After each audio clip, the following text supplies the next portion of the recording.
This is Kathy Beal of EmpowermentUnlimited.net with a quick look at the Mars-Saturn conjunction of April 4, 2022, and why it is so important.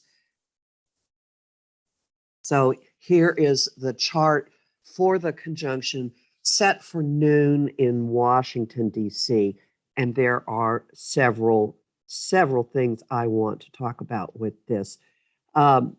It's in the 8th house. Let me annotate this. Here it is.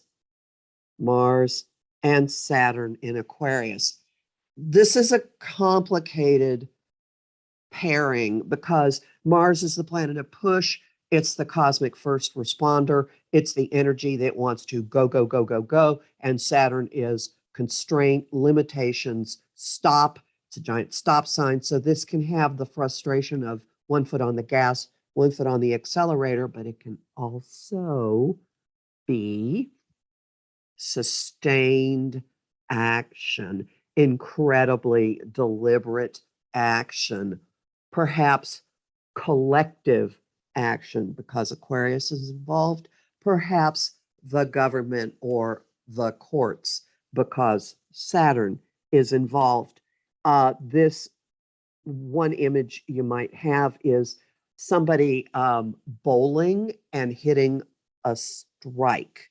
Now, Mars is a trigger. When Mars hits something that has been energized, it makes things happen. Remember last week, late in March, if you're watching this later, when a federal judge ordered an attorney named John Eastman to turn over some 100 email messages between him and Donald Trump. Eastman had claimed that they were subject to the attorney-client privilege. Federal judge had reviewed them and decided that they are not because, important point, the attorney-client privilege does not cover communications contemplating committing a crime. And the judge said that Eastman and Trump likely had committed felonies. That was when Venus, representing our values, met up with Saturn. And so on April 4, Mars meets with Saturn, the planet of push. And I am guessing that this is going to have a next phase of the story impact on an awful lot of things that have been brewing, and particularly the whole matter with the insurrection and whatever was going on in Trump's campaign. But let's look at a few more things in this chart that are very important. The Mars-Saturn conjunction is at noon, exactly square, tightly square, the moon in Taurus conjunct the North Node in Taurus. So at any time during the day, the Mars-Saturn conjunction is going to be squaring the node, forcing some kind of collective action, some kind of movement towards destiny involving Taurus, the show me the money sign, money, resources. The moon is there at noon, conjunct the node.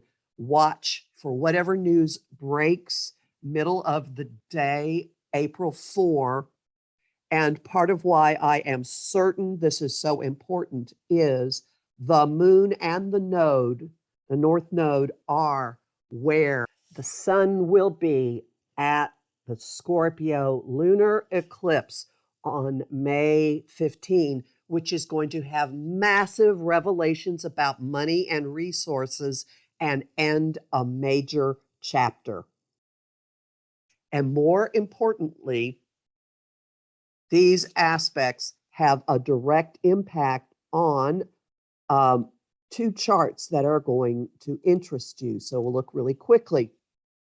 What's it doing to Donald Trump? What are they doing to him? Okay, first off, those of you who followed me for a while know that I generally work with to Trump, two different charts for Trump, because there is the time that his people say that is the time that is commonly used for him, which has a 29-degree Leo ascendant and Regulus on the ascendant and is all this royal, regal, kingly stuff. And then there's a chart with a slightly earlier time that has the ascendant in the middle degrees of Leo. And this is the time that his second wife, Marla Maples, says is accurate. For today, for simplicity's sake, I'm going with the chart that pretty much everybody uses because it has energy. It has its own glamour for the persona that he has been projecting out into the world. So let's look. The Mars-Saturn conjunction falls in Trump's sixth house of daily routine, health, and habits.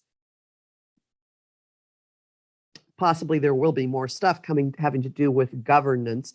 And it is exactly trine his 22-degree Gemini sun, meaning that there is an unimpeded flow of energy coming at Trump from whatever happens from the Mars-Saturn conjunction. And since his sun and moon are part of this, he's a full moon baby with the moon in Sagittarius. His whole existence is part of this, and it's involving his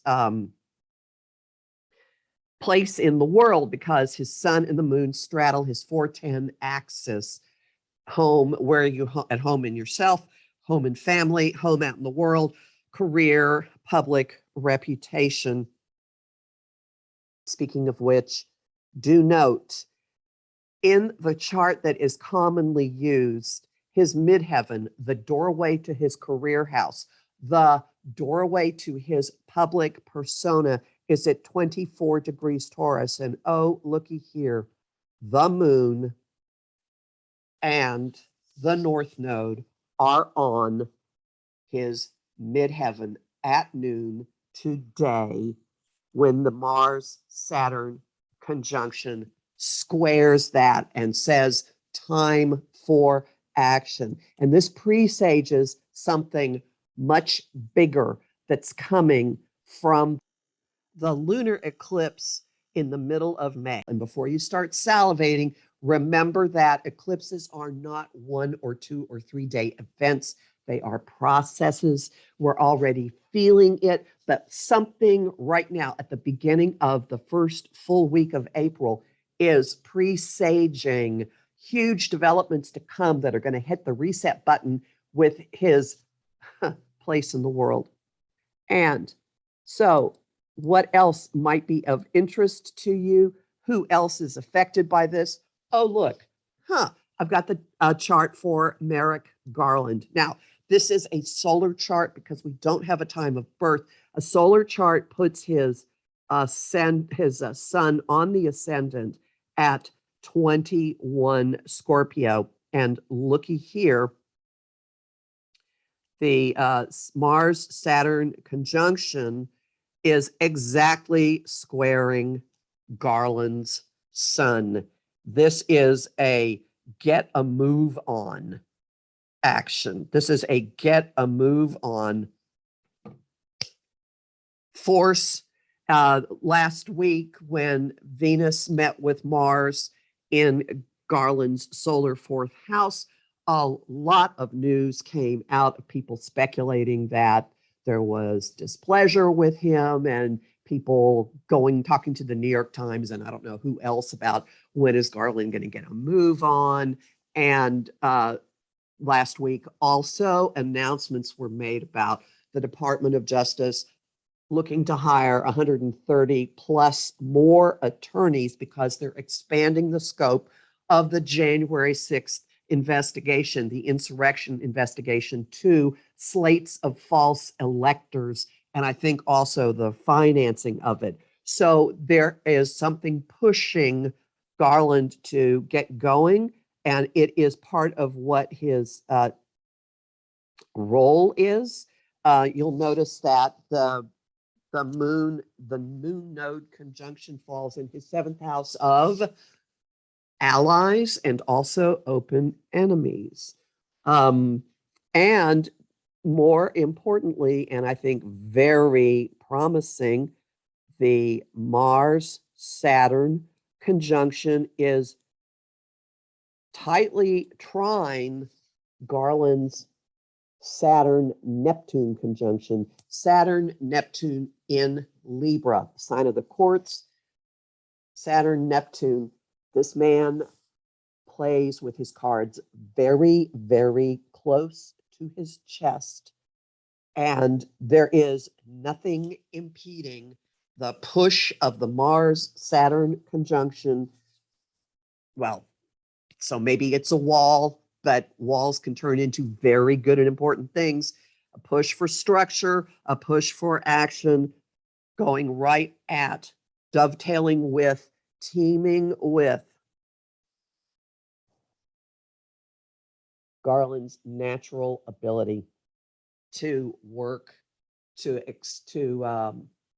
be responsible and mature in a spiritual way, in a way that other people probably cannot see with that Neptune there. Also note that the Mars-Saturn conjunction is opposite Garland's Pluto. So he's facing down really big, powerful things. There's a lot more going on. This is just the tip of the iceberg. This is just a teaser.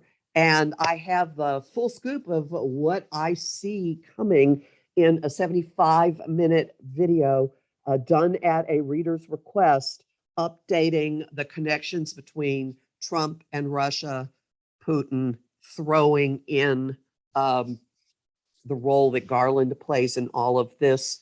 The April and May are going to be really monumental months. This video is available in my shop at empowermentunlimited.net, and I am donating 50% of the proceeds from it to the World Central Kitchen. If you like this, please share it, like it, subscribe to my channel. Thanks very much.